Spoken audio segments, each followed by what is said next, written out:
Actually, that may have been me. Yeah, I mean, Deadpool 1 was unusual in as much as it was disruptive in the comic book industry and did something different. And you know, Deadpool 2 was really just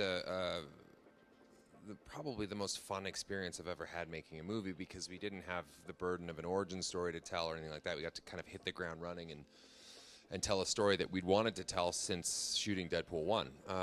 In fact, a lot of the basic principles of the story in Deadpool 2 are from just standing around on set with the other writers talking about on Deadpool 1. So, yeah, it's exciting for me. It's the role of a life. It's the greatest privilege I've ever had in my career to play this guy. So, I love it. And yeah, I hope that answers your question. I think that's what you were asking, right? Okay.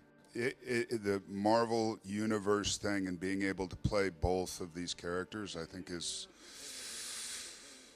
fun. It's wonderful. I've never kind of seen acting as like, okay, if you do independent films, then that's real acting, and if you do these types of films, it's no acting. I think that this requires actually more concentration, more imagination, more conviction.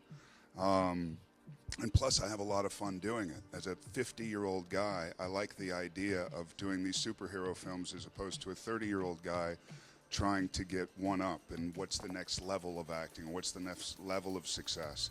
I don't really care about any of that stuff anymore.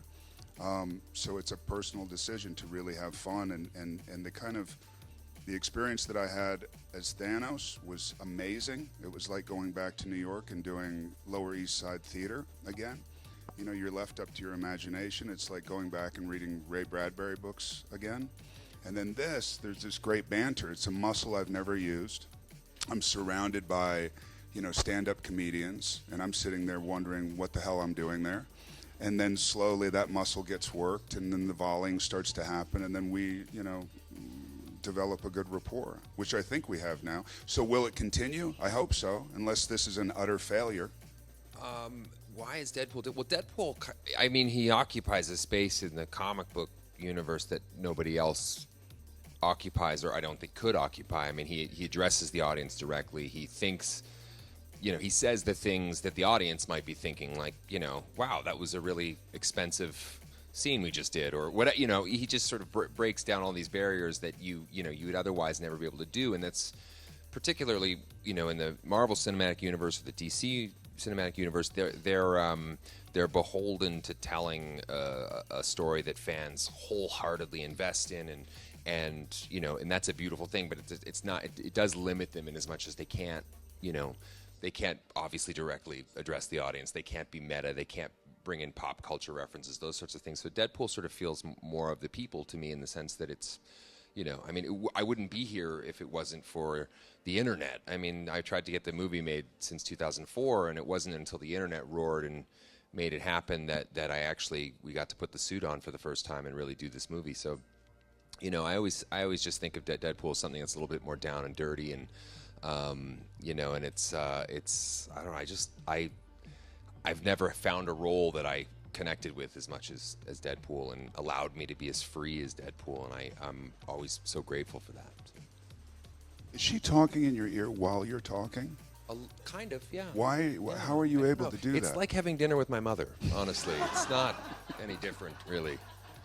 It's sort of, she has taught herself to continue talking while inhaling, which is something I've never been able to master.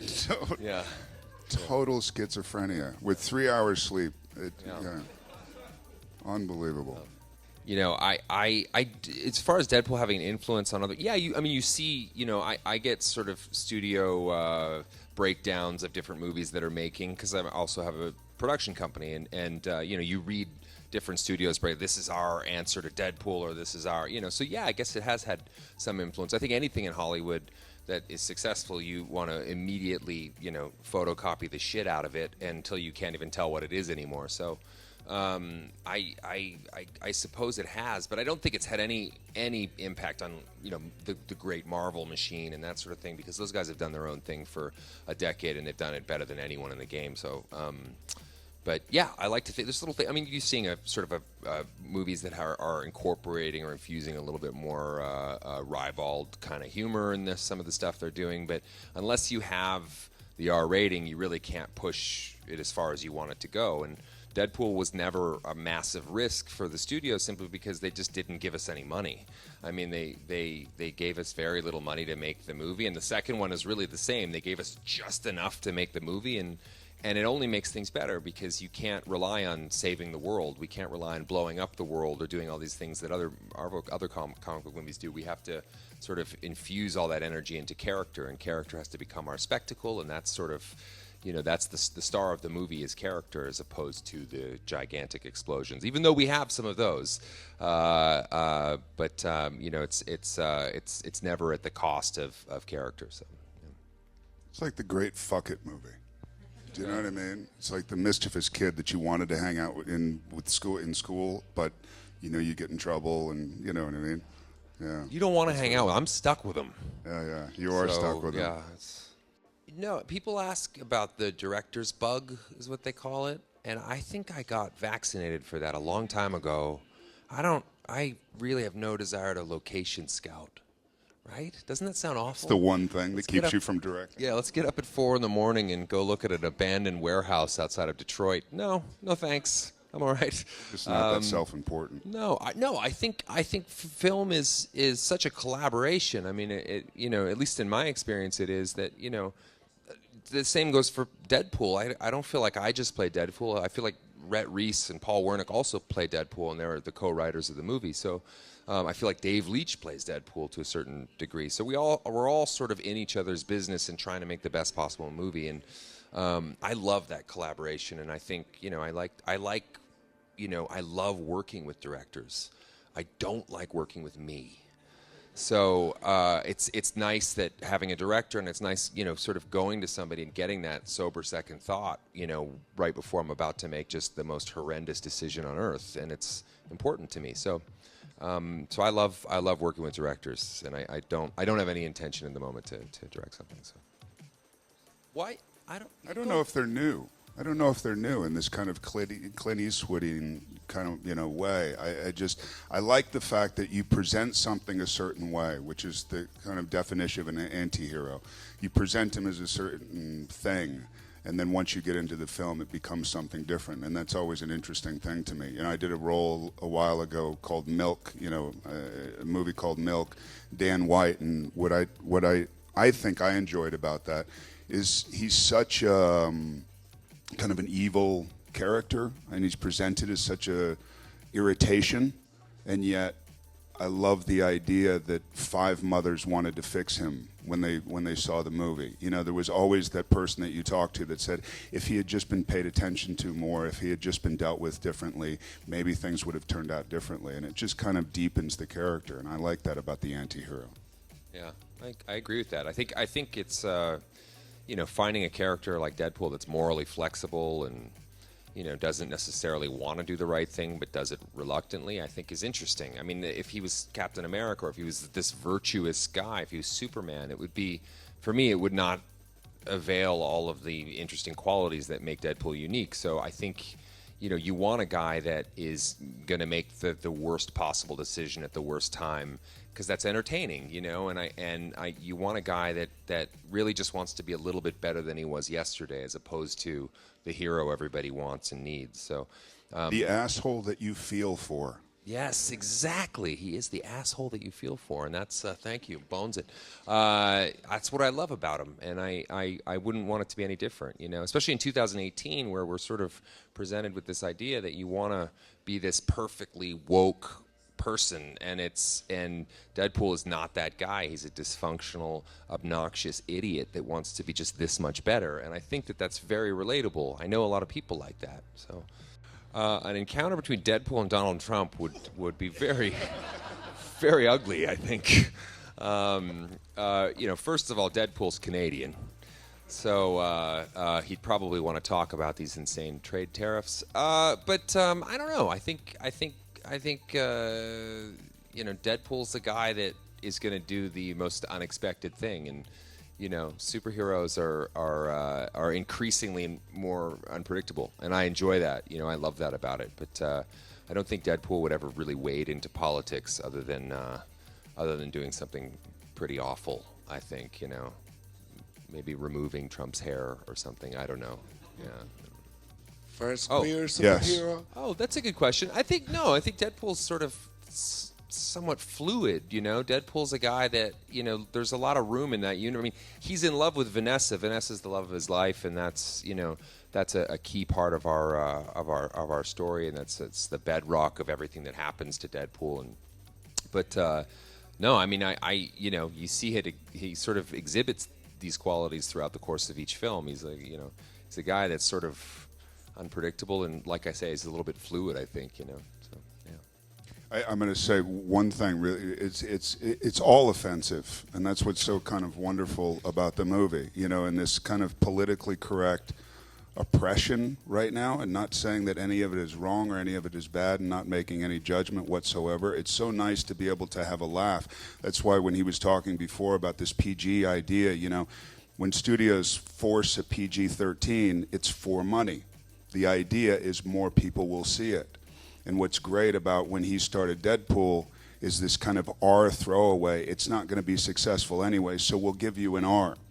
And then it was massively successful to everybody's kind of chagrin, and now you continue on because I think it's so needed to have a laugh. It's like I've been watching these, comedy hours, and I can tell the difference with a lot of comedians. They're so afraid to say anything, and then you see Ricky Gervais, and it's just, he doesn't give a shit.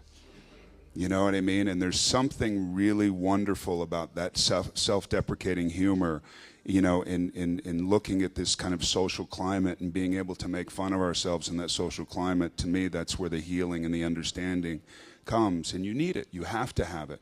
Otherwise, we get so tight. That's why I love this movie. When I read this movie, I was like, oh, it was like a breath of fresh air.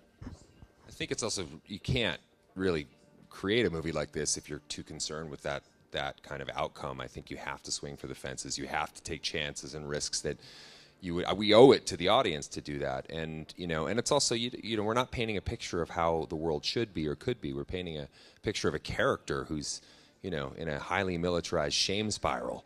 And that's the sort of tenet that we have to hold on to. And I think there's an obligation to sort of like I always say, we're making a rated R comic book movie omelet. We have to break some eggs. So, yeah. It's like going back. I used to have these Lenny Bruce vinyls that I would listen to as a teenager, and it reminds me of that. Again, the great fuck it. Yeah.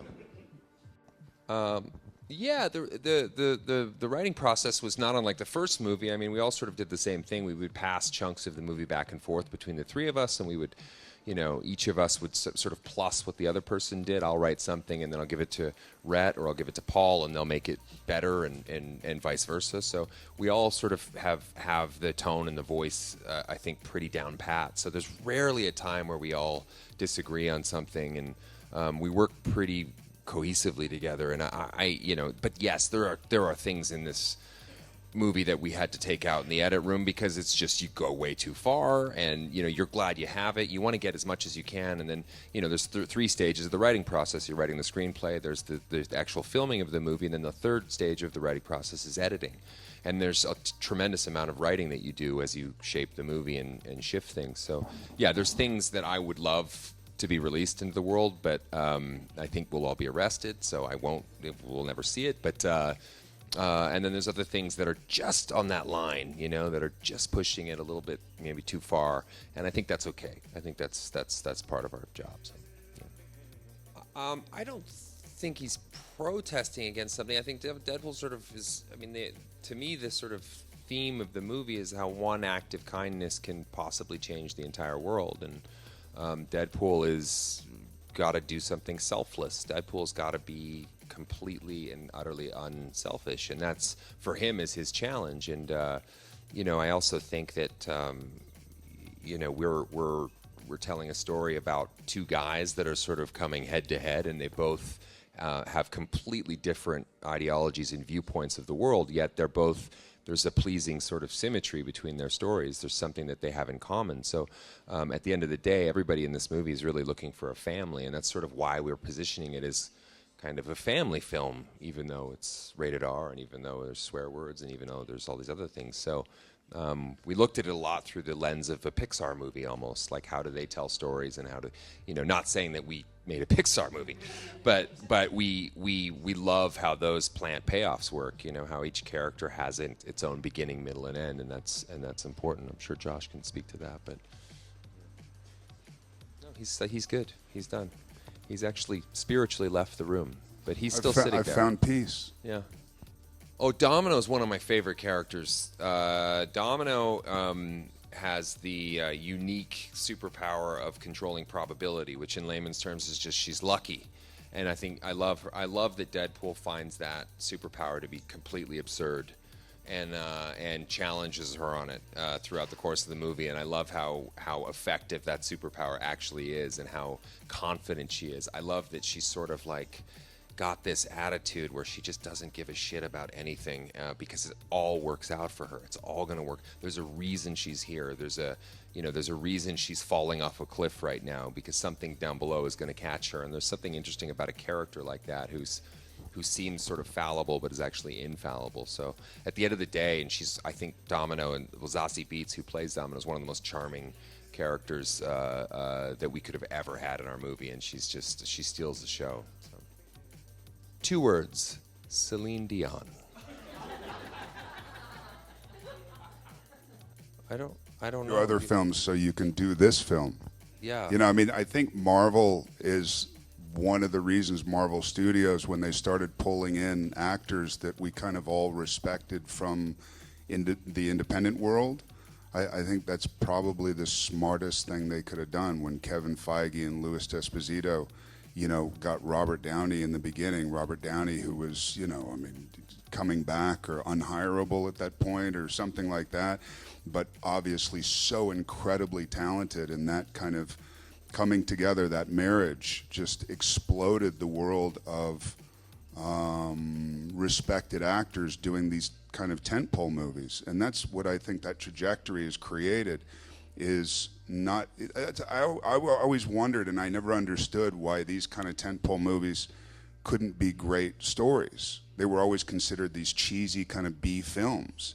And even Deadpool, as ridiculous as it is, there's moving moments in it. The first one, and hopefully this one too, and Infinity War. Also, the feedback that we're getting is how moving it was, and how multi-layered it was, multi-dimensional it was, and I think that's because of great filmmakers, but also because of these actors that they're getting. The script, some of the first scripts were kind of doctored, so they were, if somebody got a hold of it, they wouldn't quite know what it all said. The problem we found was that us on set, we had no idea what the script said. So sometimes we went a little too far with that. We would redact pages and take them out and that kind of thing. But, at the end of the day, we just made sure every key sort of knew the script and understood exactly what it was. And then, you just hope for the best. It's not like Deadpool is, Infinity War, where there's the spoilers are make or break for the movie. It's but you don't want stuff getting out there early, and you as best you can, you want to preserve the surprise. Early on, I hoped we would not even have a trailer. I hoped we would just do bizarre content right up until the release of the movie. But it for some of the, as I understood it, some of the international territories needed sort of a traditional kind of trailer, so we ended up going that way. But I like the idea of going to a movie where I don't really know anything about it. I just get to go in and enjoy the story. So I don't know. Everywhere we go, there's like 1,000 people dressed as Deadpool on this tour. So obviously some people really want to be like him.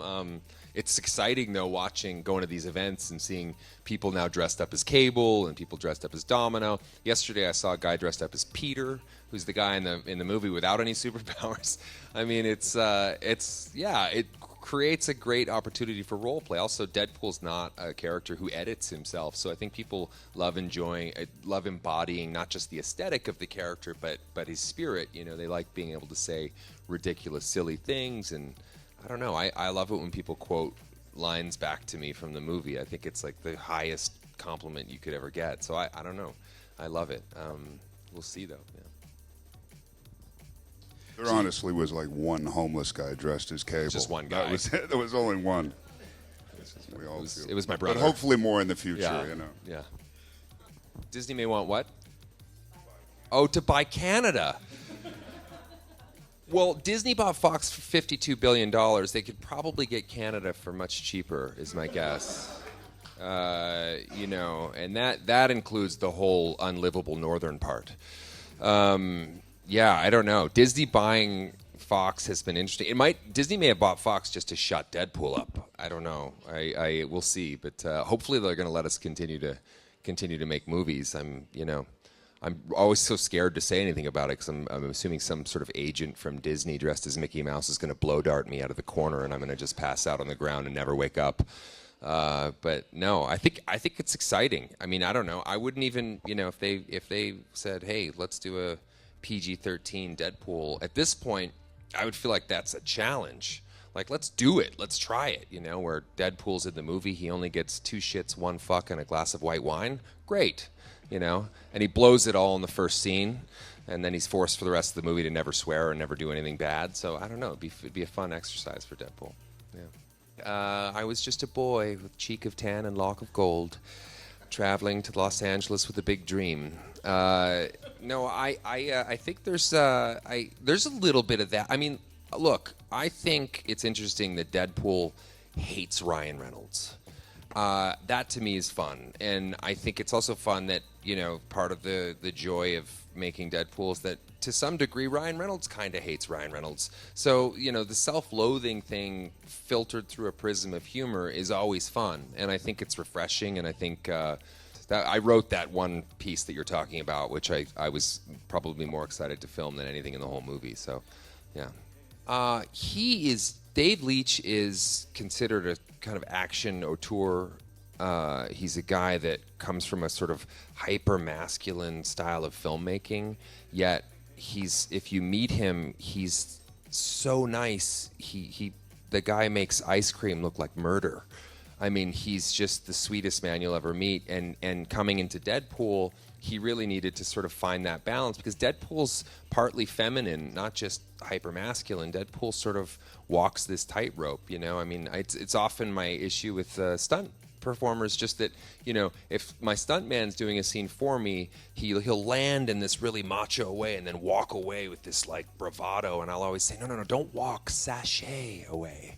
Deadpool has a kind of like sort of dance about him. He's sort of got to be a little bit more sort of feminine than that. So Dave really understood that, and I loved working with him. And Dave really understood the heart of the movie, which is the emotional bedrock in Deadpool 2 is so essential because, and the same with Deadpool 1, is that you can't have a character that just starts out on 11. He has to be working from a place of pain. The more pain Deadpool's in, the funnier Deadpool is. So we have to take everything away from Deadpool, and we have to put him in a position of the underdog, and that's sort of how Deadpool functions. Because if you had this character that was so nuts and so over the top, and just so flippant with the mouth, and had nothing, had everything in life, it wouldn't be fun to watch. So Dave really understood the emotional core of the movie and what the stakes were, what Deadpool was fighting for, how sensitive Deadpool and vulnerable he can be at times. And, and we see as the audience, I think we're on to the gimmick, which is that when he's at his most vulnerable, he is actually filtering it through a prism of humor. And that's sort of that's what makes Deadpool, I think, special. And that's how I grew up. I mean, I always did that as a kid. Anything that hurt me or felt bad, I turned into a joke, and it was, in a way, it was taking the power back. And that's just, I think, a natural, yet maybe maladaptive coping mechanism for a lot of people. So, including Josh. Josh likes to make a joke when he wants to just cry. Which is often. Yeah, often. Yeah. Some of the best showers I've ever had have been Josh's tears.